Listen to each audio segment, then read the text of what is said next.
Hello, English learners. Welcome back to another podcast here with us at English Pod. My name is Marco. And I'm Erica. And today we have an advanced lesson for all of you and a very good one because we're going to be talking about a very serious topic, global warming. That's right. And, even though most people agree that global warming is a big problem, there's still this sort of fringe element of people who believe that actually global warming doesn't exist. Exactly. So that's what we're going to be looking at today. But before we tell you more or less what the dialogue is about, let's take a look at some words in Vocabulary Preview. Vocabulary Preview. We're going to look at two words here, and you'll hear both of these in the dialogue. So the first one is polar ice caps.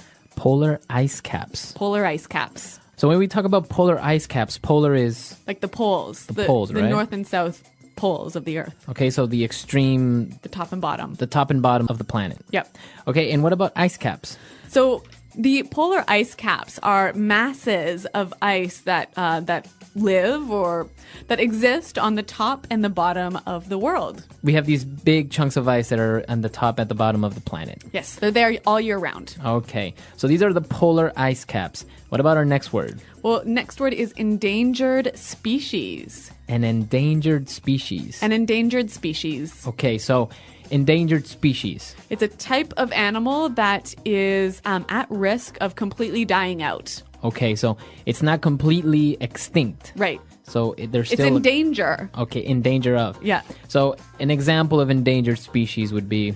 the Bengal tigers. Okay, the tigers or the pandas, right? Or maybe gorillas. Right, so all of these animals, there are very few of them left in the world, so they are endangered species. Okay, so with that, I think we're just about ready to turn to our dialogue. Now, here we're going to learn a lot of language that you can use when you want to make an argument or express your point of view in a very sort of academic way. But Marco, what are we arguing about here? So we're going to listen as a college professor is lecturing about global warming and, well, one of the students doesn't really agree with what he's saying.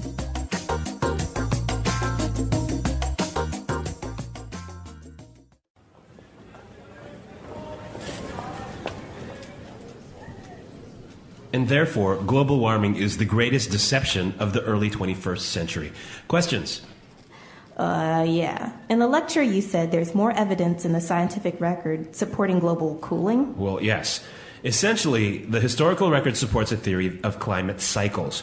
Warming and cooling are cooperating processes in the planetary ecosystem. If that's true, and the planet is getting cooler, what explains the rapid melting of the polar ice caps and the dramatic rise in the global average temperatures? But are global temperatures rising? If you look at the data from 1975, you'll be misled.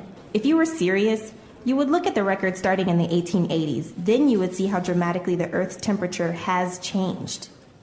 Young lady, I beg to differ. Look, the point of the lecture was to emphasize that there is evidence for both sides. And I'm putting forth the argument that there's greater evidence in support of the global cooling hypothesis. Look, it's an indisputable fact that the public is being manipulated and scared into believing that there's some kind of climate crisis.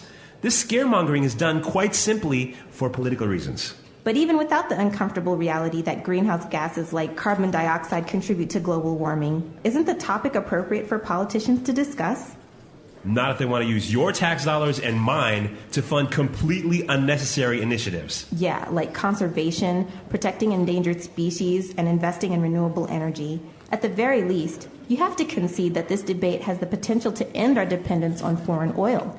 Buying oil supports autocratic countries that use these revenues to devastating ends. I've never been so disrespected in all of my days. I'm a professor, a scientist, and a researcher of high regard. Yeah, and a duplicitous one at that. Everyone knows you're in the pocket of the oil lobby. Why should we trust your so-called findings more than Tobacco Institute studies, which say smoking doesn't harm health? You're full of it. Some people just cannot handle civil debate.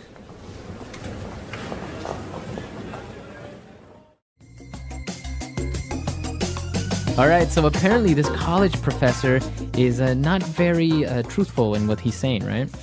Well, yeah, maybe he believes it, but they certainly have very strong and differing opinions.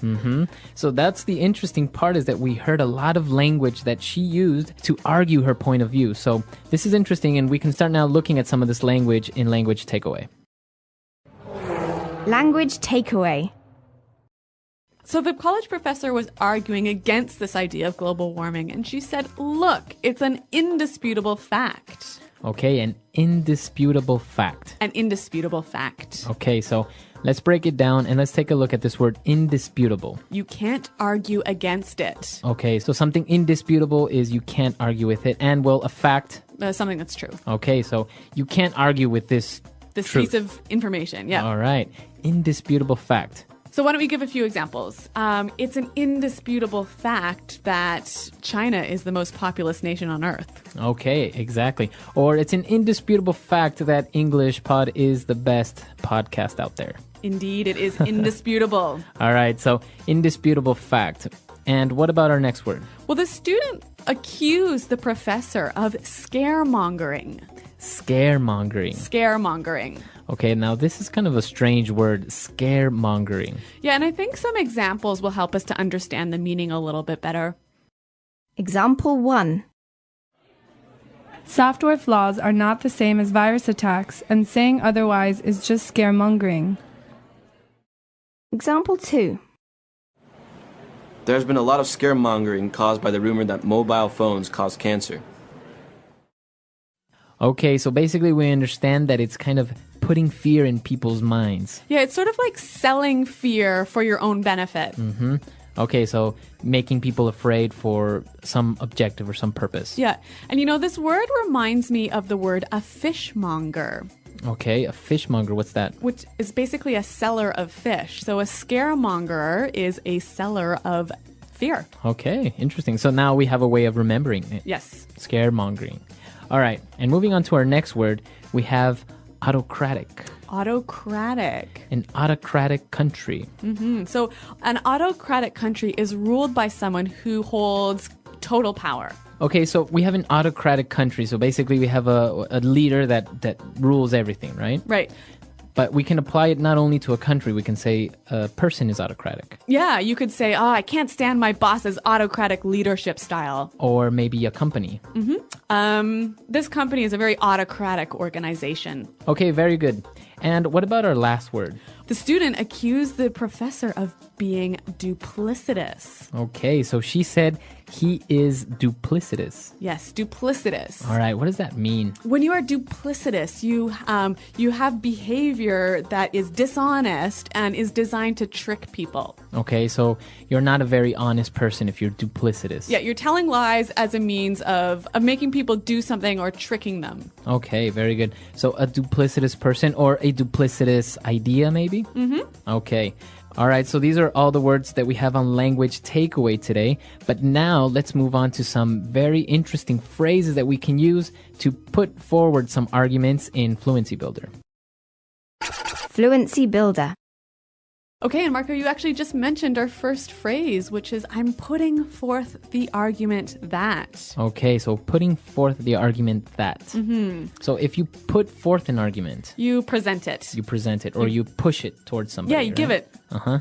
So can we just put forth an argument? Well, actually, you can put forth a lot of things, like put forth a suggestion. Okay, I'm putting forth a suggestion that we should get a new computer. Or an idea. Tim put forth the idea that we should go on vacation to Hawaii. Ooh, good idea. All right, so you can put forth many different things. So the professor obviously is putting forth the argument that global warming is a myth.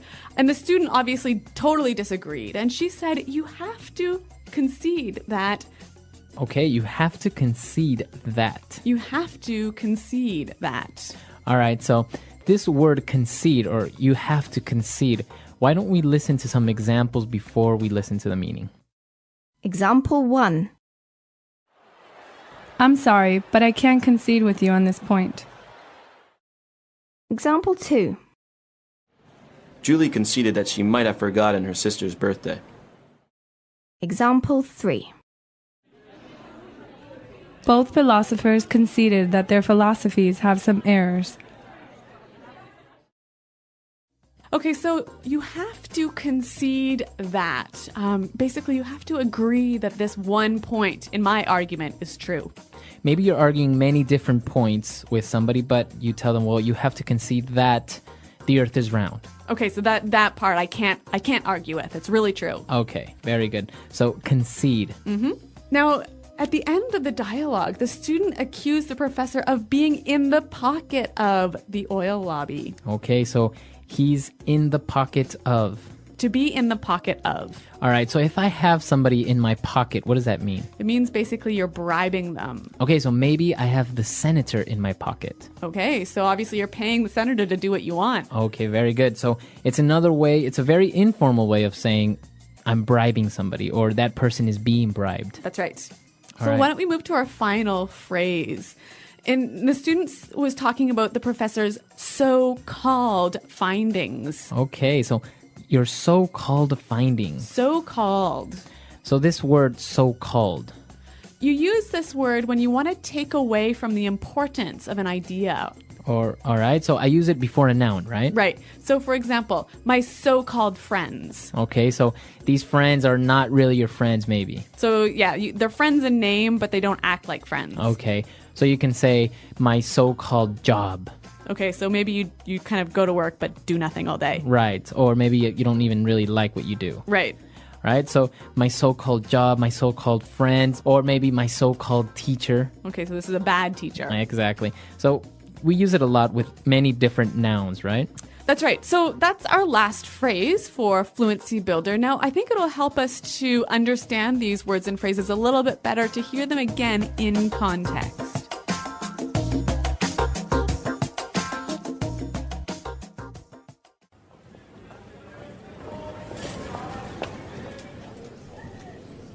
And therefore, global warming is the greatest deception of the early 21st century. Questions? Yeah. In the lecture, you said there's more evidence in the scientific record supporting global cooling. Well, yes. Essentially, the historical record supports a theory of climate cycles.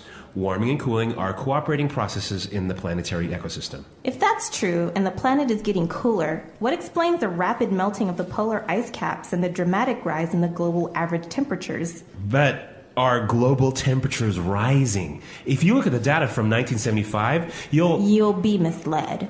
If you were serious, you would look at the record starting in the 1880s. Then you would see how dramatically the Earth's temperature has changed. Young lady, I beg to differ. Look, the point of the lecture was to emphasize that there is evidence for both sides. And I'm putting forth the argument that there's greater evidence in support of the global cooling hypothesis. Look, it's an indisputable fact that the public is being manipulated and scared into believing that there's some kind of climate crisis. This scaremongering is done quite simply for political reasons. But even without the uncomfortable reality that greenhouse gases like carbon dioxide contribute to global warming, isn't the topic appropriate for politicians to discuss? Not if they want to use your tax dollars and mine to fund completely unnecessary initiatives. Yeah, like conservation, protecting endangered species, and investing in renewable energy. At the very least, you have to concede that this debate has the potential to end our dependence on foreign oil. Buying oil supports autocratic countries that use these revenues to devastating ends. I've never been so disrespected in all of my days. I'm a professor, a scientist, and a researcher of high regard. Yeah, and a duplicitous one at that. Everyone knows you're in the pocket of the oil lobby.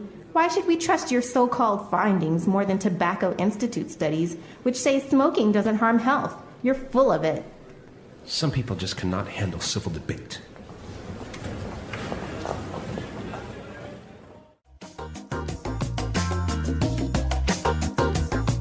All right, very good. So, interesting ways of putting forth arguments, and well, it's an interesting topic and very controversial, right?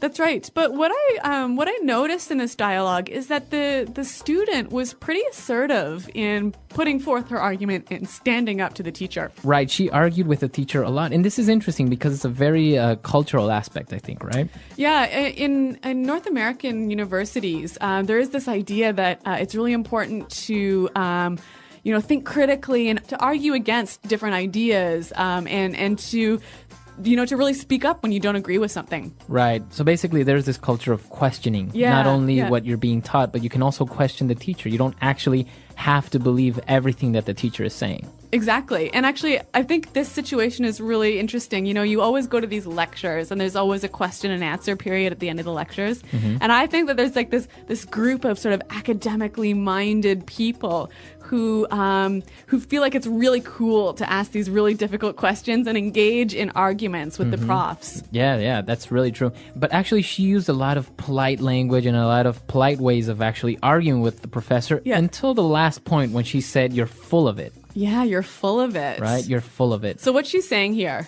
All right, she's basically saying that you're full of shit. Marco. So yeah, you wouldn't really say that. So to be a little bit less rude, you would just say you're full of it. Yeah, but that is one step too far. I think this would be considered a little bit rude in university. For a professor, yeah. But I guess if you don't believe what your friend is telling you, or maybe he's exaggerating, you can say, "Oh, you're full of it." Yeah.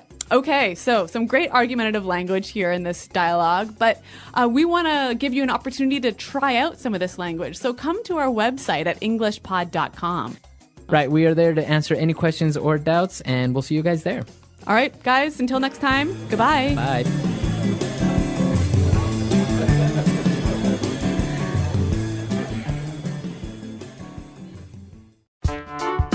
The English Pod Audio Review. Listen to the meaning, then say the vocabulary word. The increase of the world's temperature due to pollution. Global warming. The change in the world's temperature and weather patterns. Climate change. The act of making others believe something false. Deception. Fuel made with dead animals or plants, such as oil, gas, natural gas. Fossil fuel. Of or relating to planets. Planetary. The action of cutting down forests. Deforestation. Everything that exists in a certain environment. Ecosystem. The act of producing gas. Emission. The thick layer of ice or snow on the poles. Polar ice cap. Support a point of view. Endorse. Be led to make believe something not true. Mislead. A polite way to show you do not agree with someone. Beg to differ. Highlight. Emphasize. Give out. Announce the public. Put forth. So true that does not need to be discussed anymore. Indisputable. Influence someone's ideas for your own benefit. Manipulate. Saying something so as to frighten people. Scaremongering. A gas that increases the global temperature. Greenhouse gases. Type of animal in danger of dying out. Endangered species. To say that you do not deny something's true. Concede. With total power. Autocratic. Result or outcome. End. Deceiving, dishonest. Duplicitous. Being illegally bribed or paid by someone. In the pocket of. Used to show the name is not really suitable. So-called. Let's try that faster. The act of making others believe something false. Deception. Type of animal in danger of dying out. Endangered species. So true that does not need to be discussed anymore. Indisputable. Result or outcome. End. The thick layer of ice or snow on the poles. Polar ice cap. With total power. Autocratic. The action of cutting down forests. Deforestation. The act of producing gas. Emission. Be led to make believe something not true. Mislead. Saying something so as to frighten people. Scaremongering. Give out. Announce the public. Put forth. The change in the world's temperature and weather patterns. Climate change. Highlight. Emphasize. The increase of the world's temperature due to pollution. Global warming. Of or relating to planets. Planetary. Support a point of view. Endorse. Used to show the name is not really suitable. So-called. A gas that increases the global temperature. Greenhouse gases. To say that you do not deny something's true. Concede. A polite way to show you do not agree with someone. Beg to differ. Influence someone's ideas for your own benefit. Manipulate. Everything that exists in a certain environment. Ecosystem. Fuel made with dead animals or plants, such as oil, gas, natural gas. Fossil fuel. Being illegally bribed or paid by someone. In the pocket of. Deceiving, dishonest. Duplicitous. Now say the word and hear it in a sentence. Beg to differ.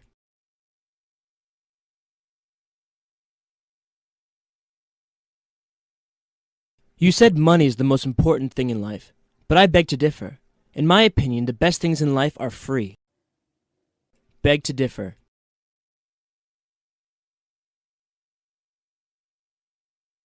Most people believe that the internet is giving us greater freedom of expression.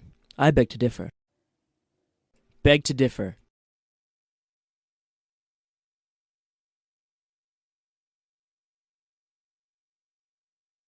I would beg to differ with the idea that we need to downsize. If we just reorganize our system of communication, we could optimize efficiency.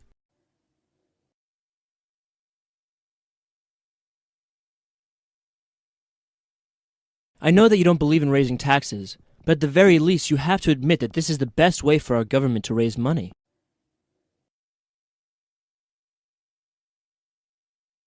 If we're not going to learn from our mistakes, at the very least, let's not repeat them.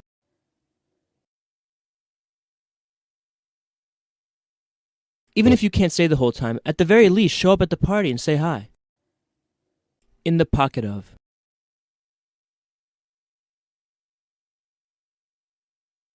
You know Judge Smith is in the pocket of the criminals, because he always declares them innocent.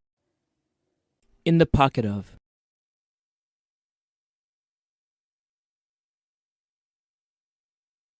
Car manufacturers are in the pockets of the big oil producers. That's why they haven't developed electric cars yet. In the pocket of.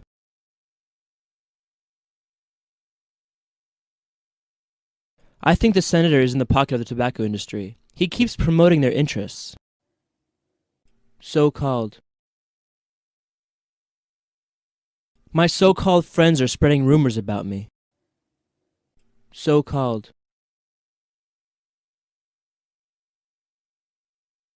This so-called cost savings plan is actually costing us more money. So-called. The so-called disaster actually opened up a lot of opportunities for us. You're so full of it. You've never been to the moon.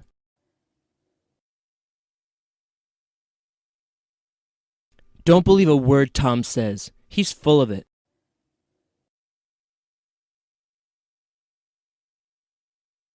I think this argument is full of it. There's no way that the global temperature is getting cooler.